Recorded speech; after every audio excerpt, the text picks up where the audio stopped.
So when secondary trauma isn't treated, it leads to all these. And I go back to law enforcement officers because that's where a lot of the research has been done. But it is interesting to me that, 150 LE officers are going to be killed in the line of duty, while 450 committed suicide in the same period. Does that kind of give you an idea of what's going on there? That's not a good statistic. I heard a guy from Las Vegas police department talk one time, and he talked about cop stew. And I really liked the way he talked about this because he said there's this thing called cop stew, and he gave his own story about how he was like an officer in Las Vegas, and they get all the really bad stuff down there, and he he says, I'd seen this and I'd seen that and I'd seen dead bodies and I'd seen everything, and then one day he goes to this juvenile suicide, and he went to his car and just broke down. And he's like a lieutenant. I mean, he's like a big guy. And he said he absolutely lost it. And he ended up he went home, and his wife couldn't believe it. Like, she was going like, well, just get it together, And he ended up having to go to counseling and everything. But he said, here's what happens to you. Is you just kind of, cop stew is like it goes in, this event goes into the pot, and this event goes in, and that event goes in. And pretty soon you got years and years of events that have gone into the stew, right? At some point, it boils over. And that's what happened to him when he had that event. So I think the peer support things that we're developing in our workplaces now and stuff, and trying to help people be aware of this, are really going to help people. We do actually big, massive agency-wide trainings. This guy came to an agency-wide training, so everybody went and heard him, so that we all kind of get, cops do, we all have it, right? So we have to figure out how to keep that stuff emptied out. Countertransference is kind of an interesting concept. So what happens in countertransference, and this applies to therapists, advocates, cops, anybody who's working with people who can trigger your own stuff. Does that make sense? So you're unconsciously transferring your own feelings onto your client. And so it has a tendency to do two things. It'll make you avoid and show no empathy. And that basically leaves the client feeling alone and and isolated, because you're gonna draw away, right? You're gonna say, "Ooh, can't take any of that because it's bringing up my own stuff." Or you can have a tendency to over-identify with the client and become empathetically enmeshed. You guys know what that means. So it's almost like then their pain becomes your pain, and pretty soon you're like, "Well, heck, what happens is they start taking care of you then." It's like neither one of those are good. So the problem from countertransference can be, again, two different directions, but same thing. The problems can be that you'll steer the session away, or you'll steer the issue, the conversation away from the issue the client wants to address, and you appear cold, but really what you're doing is what? You're protecting yourself, right? It's a self-protection coping mechanism. Or you can begin to experience the client's feelings like they're your own. And that leads to the client thinking that they have to take care of you. And I've seen both of these. I've actually had people work for me who have gone both directions with this. And that's why I said, if you've had a prior victimization, if you're going to work in the field, really work through your stuff so that you don't get so triggered that you go there. Because that's really, you aren't really able to be there for the victim if you're just all, struggling with your own stuff, right? I had a counselor tell me one time that in this job, she said, it's like there's a train out here in front of you. You're standing here and there's a train, and this train is going by, and your victims or your clients are on that train. So what they're experiencing is on that train, but you're not on the train, and don't get on the train. Stay over here so that you can help them. Don't jump into the train. We think, to be empathetic means I get right in there with them and I feel the thing they feel. And no, that is not right. Because if you're feeling everything they're feeling and crying with them, they're going to eventually go, oh. I mean, it's not about us, right? It's about them. And so we have to stay over here. Don't get on the train with them. Does that make sense? So vicarious trauma is another term for secondary stress. And, vicarious is like you experience the same thing. So it's an inability to process the traumatic information that you hear on a daily basis. And it may lead to nightmares, fear for your family's safety. Oh my God, I've had that. I see everybody as somebody that's going to hurt my kids, anxiety, depression, avoidance of activities, changes in the way you see yourself and others and the world as a whole.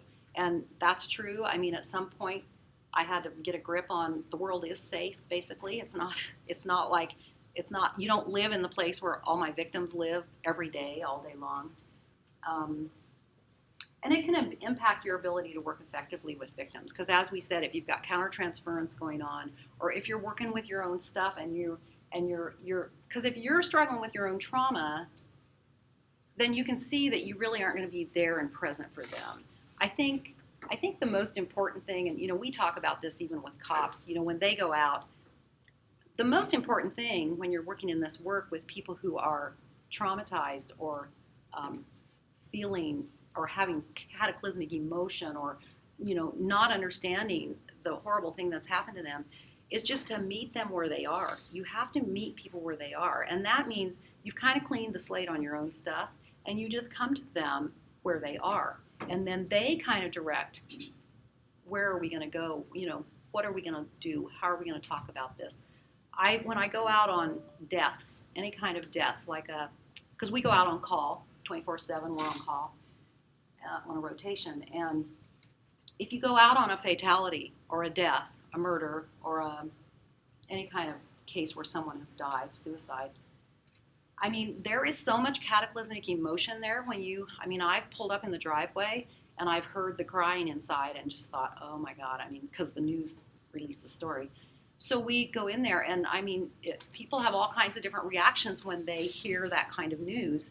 And I think I've realized that it's interesting, when we talk a lot, it's because we're more nervous and we don't know what to do with what's going on and we think, oh, we just need to talk. Actually, really, the best thing you can do with those folks is just don't say anything. Just tell them you're here and that you're going to be here and that when they're ready, they can ask you whatever questions they need. Because what we do is we liaison between them and the cops and the coroner and all that. And then you wait for them to kind of do that grief and then ask you whatever they need to know. Instead of trying to kind of like interrupt their grief. Does that make sense? Because when I start talking because I'm uncomfortable with that, then I'm interrupting their process. So I have to just walk in and be there in whatever way I can be with them. Now, certainly, I've had people who I feel like are a danger to themselves, and so then you have to do something. But even then, I think telling them what you're going to do first makes a big difference for people because they've already had such a shock. They don't need another shock. That almost traumatizes them too. If you just start doing things, it traumatizes people who have had a shock because they don't need another shock, right? So information is one of the things that I do in my job, and I think that really does help people sort of get a grip on life again. We talked about rescue work, and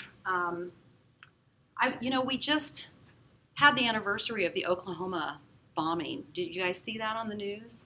And I was looking again at that picture of that fireman carrying that little baby out, which is such a iconic picture now that everybody knows. That and the World Trade Center, and those were just huge, destructive situations. It was so big. I almost couldn't even take it in when I was there. I was even there, and I couldn't take it in. It's a confrontation with death that's on such a massive and gruesome level that, you almost don't know where to put that, in your mind or your heart. And I think feelings of anger are there because there is all that question of, what happened after the World Trade Center. Everybody said, did the government know? They had some information. Why, coulda, shoulda, woulda. You know how we all do that. And survivors, this is kind of a little known fact. survivors actually, one of their coping mechanisms with what's happened to them is anger. I mean, I think all of us as human beings, when we lose control, we get angry, right? I mean, you get angry, you're mad. And so when you're a helper, a person who's working with them, you get to be the recipient of that a lot, right, Natalie? And so you have to learn how to not take that personally. I mean, I have had so many people yell at me, and you just have to realize that that is the way they're dealing with what's happened to them. I mean, at some point it can become abusive, and you have to figure out how to, get to relating with them in a way that is more healthy. But initially, if people are angry, you can do some reflective listening skills, and that sort of helps too. But it's significant loss and grief, and the strong bonds that are developed among the people that are in a rescue team, and sort of even some feeling, there are some feelings of triumph with helping people. I mean, because any triumph you get feels like a big one when you're in the face of something like that. There is survivor guilt. Lots of families have survivor guilt when a loved one is murdered. People that have lots of survivor guilt. That's a big one. And then I think sometimes there is that feeling of voyeurism in terms of this is such a sacred space these people are in, and it's so deep and it's so hurt.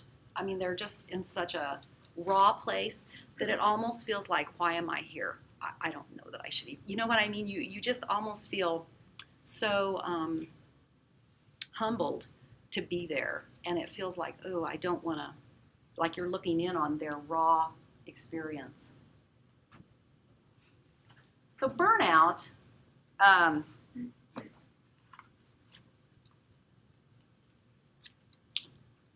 yeah, I always say burnout is interesting. So compassion fatigue is you can't muster your compassion, right? But burnout is you're exhausted. I mean, you can't even hardly get out of bed. I mean, it's not I can't muster compassion. It's I can't even really find any energy. And cynicism is a huge one. So when I see somebody being angry at victims and calling them names and joking about them, I know they've got compassion fatigue, right? Because they can't dig the compassion out. But when I see somebody being cynical, I know they've got burnout. Does that make sense? It's a little bit different. It leads to big-time job discontentment and dissatisfaction with anything. And they have lowered productivity, forgetfulness. They feel unappreciated. They're usually kind of bitching and moaning all the time. Have a lot of conflicts on the job, negative. And then it results in a substandard care for victims. Certainly, you don't want to send someone out to be with a victim who has just had a loved one die when they're cynical. I mean, is that going to work? No. But burnout is really rampant in our work. And so, the question becomes then, you guys know who Viktor Frankl is? He was an Austrian psychiatrist who was in a concentration camp. He watched all his friends and neighbors and family die, and he stayed alive. And he's written, I'm sure you've heard of his book, Man's Search for Meaning. He wrote that. And it's a little bit like Anne Frank, where she says, in spite of everything, I think people are basically good. I mean, you wonder how people can actually think that when they've been through what they've been through. But he's saying, from being in the concentration camps, between the stimulus, the thing that happens to us, and the response that we have back, there's a space in between there. And so what we choose our response to be is going to be our growth and our freedom. So in other words, you got a choice. You can't stop that this stuff is going to affect you and you're going to be around it if this is the work you pick, right? But you can get in that space between what happens to you and what you do about it and pick something that's healthy for you. So that's what we're going to talk about now. So coping strategies and self-care. So, I mean, these are kind of no-brainers, really. Positive coping strategies. So, I think that recognizing signs of stress and self-reflection, and I would say self-awareness, I think self-awareness is huge in this work. And, excuse me, and an ability to open up to other people, your colleagues, and say to them, if you see me getting funky, let me know, because they're the ones, like I said, that are going to probably see it before you do it. But any kind of self-awareness, I mean, my son had terrible asthma when he was a kid, and the spirometer that you take, you guys ever seen these things where you breathe into them when you have your full lung capacity, and it tells you, okay, here I am at full capacity, spirometer. And then when he'd get his triggers that would make him wheeze, so he couldn't breathe and he'd end up in the hospital, if he'd get those, like if he'd get a cold or if he'd go play hockey and cold air would make him wheeze, then he starts doing that spirometer and it tells him what percentage of full capacity he's at, right? Well, I think self-awareness is a lot like that. It's your spirometer in this job. You got to have your spirometer working. So you got to kind of know, where's my level of functioning pretty good? What does that look like? How am I when I'm in good shape, right? And then so that you'll know when you're not, right? You'll see, I'm cranky, I'm this, I'm that. I mean, educate yourself about all these things because otherwise you won't be able to see them in yourself. It's really important to monitor caseloads. I do that with my people. I go to our statistics probably monthly and I just look because I have to see what kind of cases they're working because some cases are much more intense than other cases. What the numbers are. Does somebody have an inordinate amount of cases that I'm assigning to them for whatever reason or that they're just getting from call-outs and cops coming down and going, hey, can you come with me to this interview? And so monitoring caseloads is huge. Normalizing your reactions. I think that, there's still sort of a stigma right out there about going to counseling, about being weak. And really, when you talk about cops, it's an issue of fit for duty. Y'all know what that is? I mean, cops don't like to look like they have problems or admit that they do because then it's like, are they going to send me for a psych and is it going to look like then I can't do the job? I mean, so it kind of is counterproductive for them in a way because they have that fear.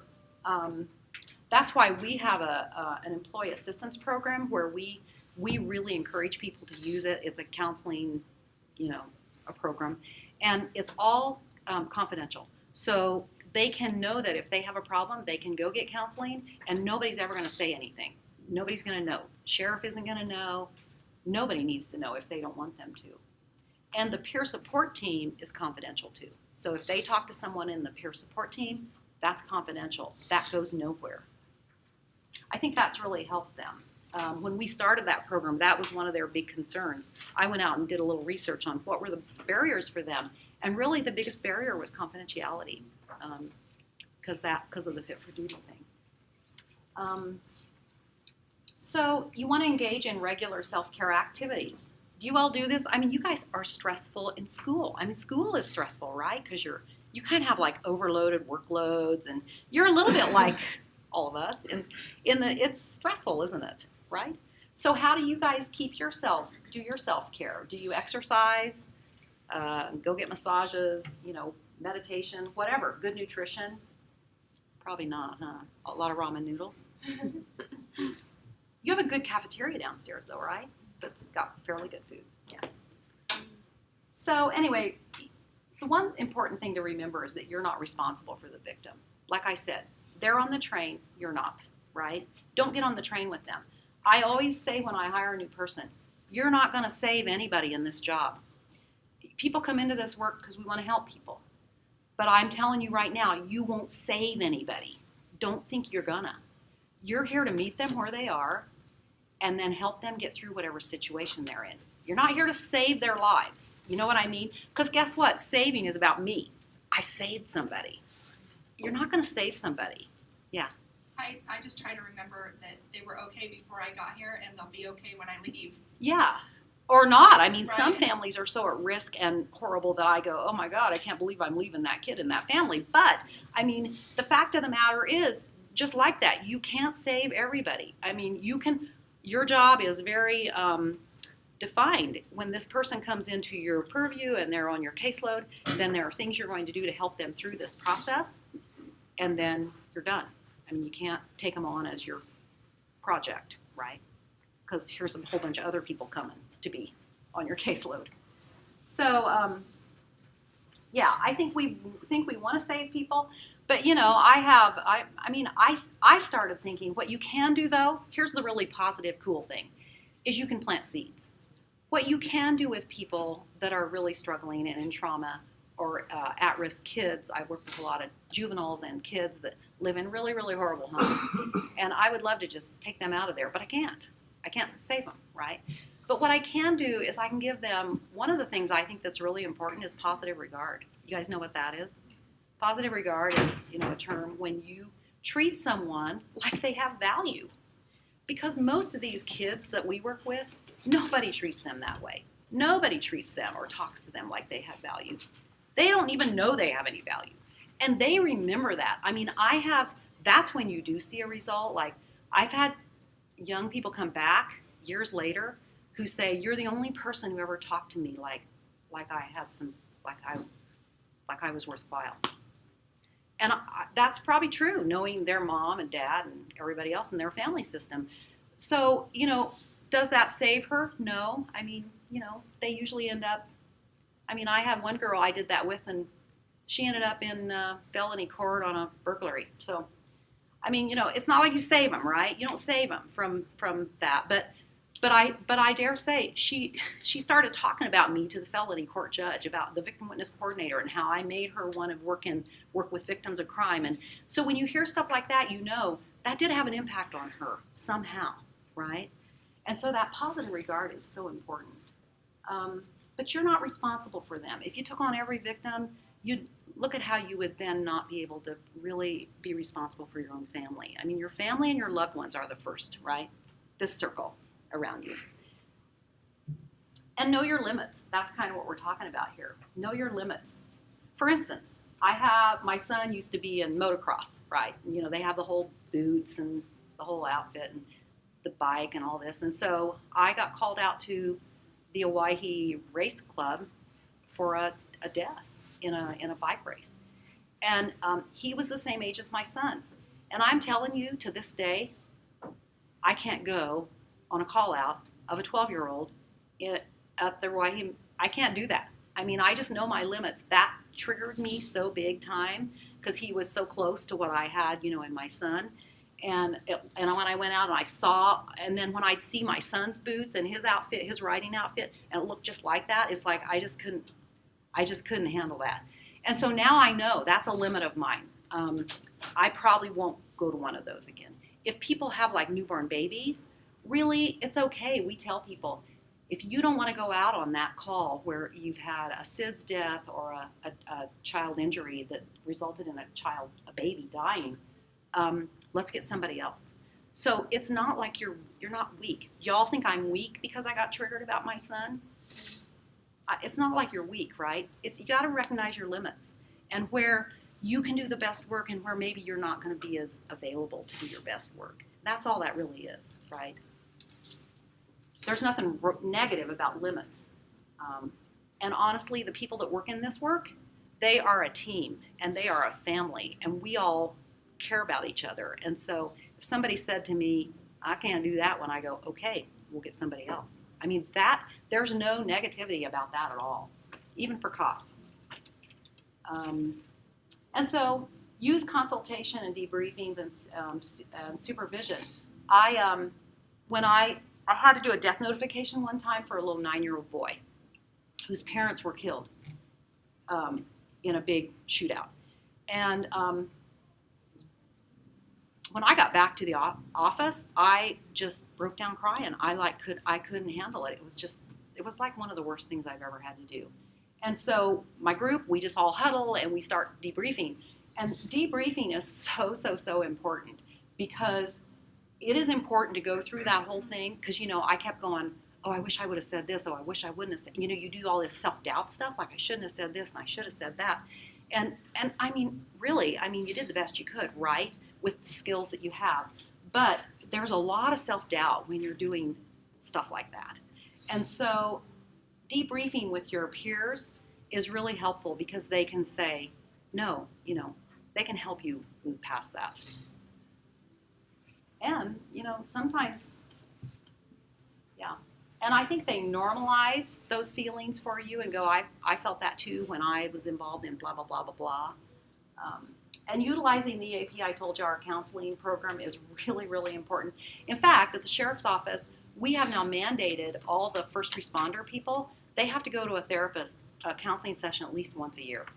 I mean, it's mandated. We have to go. Have you done your therapy session for the year? Because what it does then is it makes people realize they can talk to somebody. It lessens the stigma, right? That it's not weak. And that if something comes up, they'll have somebody that they're connected to go to, right? And so I think it's really helped some of our folks. And then taking time off. One of the things that I've done for my group is I say, because we're on call, we go out on call, we're in early, we stay late, we're at court, we're all over the place. And our hours are just all over the place. And so I tell them, just get your 40 hours in, do your caseload as much, if you can't, you have to do your caseload. But then I don't care what you do the rest of the time. Like if you need to come in at 10 on Wednesday morning because you're fried, because you want to go work out before you come in, go do it. Because working out is good for you, right? It gets rid of all that stuff. So we really, really run a flexible schedule, which I think has been really helpful in keeping us healthy. If I had to be there at 8 and leave at 5, I just don't know if I could do that. That would be hard. So negative strategies, that's kind of I don't know. We all kind of know what these are. Emotionally shutting down, isolation from colleagues, alcohol, and then you got your, alcohol, prescription drugs. Prescription drugs is a big one right now too with cops, smoking, overeating. Yeah,